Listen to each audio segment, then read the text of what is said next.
guys? Slow Joe here again, and tomorrow afternoon we're going to Pavilion MX to compare the 2023.5 Factory Edition GasGas 250 with the normal 2023 GasGas 250. We're going to get side-by-side comparisons with a GoPro. We're going to get some lap time charts and comparisons, and then I'm going to give you guys a rough feel of what I thought of both, the differences between the two that I could feel, and everything along those lines. Both bikes have similar hours too. This bike's got about 7, and the normal 23 has about, I think, 10. So they'll be broken in roughly the same. It should be a great day. So tune along to find out. Thanks.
What's up, guys? Just got back from Pavilion MX comparing the 2023.5 Factory Edition GasGas 250 with the normal 2023 GasGas 250.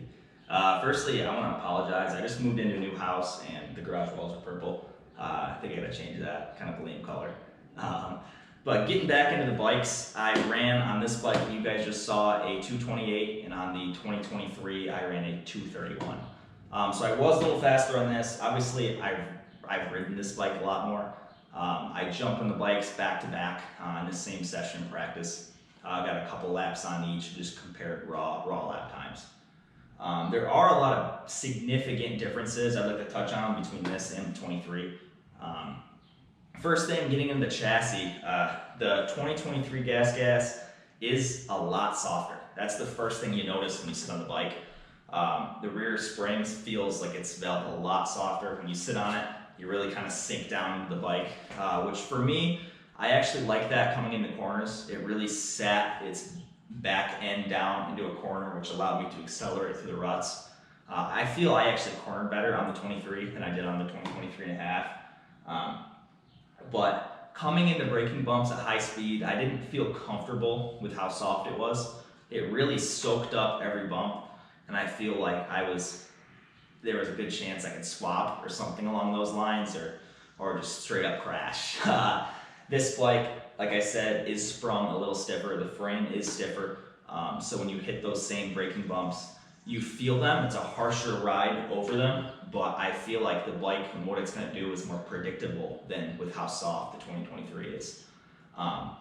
Not something I couldn't get used to. I mean, it wasn't outrageous, but it was a big kind of change between the two bikes. Another thing as well is the 2023 has forage cast, or just cast triple clamps.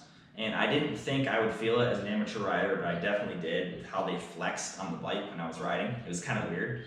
I mean, you can see these split triple clamps, they're really rigid, or more rigid than the cast triple clamps of the 23. And then getting into the power of the bikes, the 23 definitely lacked a lot of bottom end compared to the 23.5. I mean, this bike was way faster on the bottom.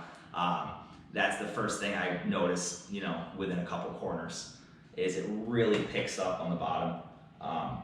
Top end, comparing them, they were about the same. I mean, once you got the 23 into the higher RPM range, it held its own with this, but bottom end, this pulls you out of corners a lot better, a lot faster. Before I analyzed the GoPro laps, I actually wasn't sure which bike I was faster on. I mean, I was a couple seconds faster on this, but I am used to this bike. But I thought at the 23, I might have been faster on that before I looked at the clips. It just felt so smooth coming into the corners. Like I said, it really set into the corners nice, and I thought that corner speed was gonna actually maybe make it faster than this, or make my lap time faster. But I just think the bottom end of this, and me being more comfortable on it probably too, was why I was faster on that. I mean, the 2023 is obviously a great bike. I know I just kind of dogged on it for a couple of minutes, but it's a lot different than this. And I encourage everyone, if you get the chance to ride one of these with the new KTMs, try it out. The stiffer frame and the stiffer suspension definitely bodes, I think, well for faster riders. I mean, the 23 GasGas, it would be a perfect novice bike, and even is a great expert bike as well. I mean, it's not something you couldn't get used to really fast. But this bike is just awesome. I mean, I can't speak any better about this bike. It's been great to me.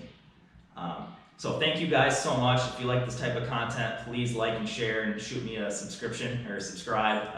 It really means a lot. Making these videos sometimes is kind of a pain in the ass and hard work. So if you show a little love back, I'll make a lot more videos. Thank you.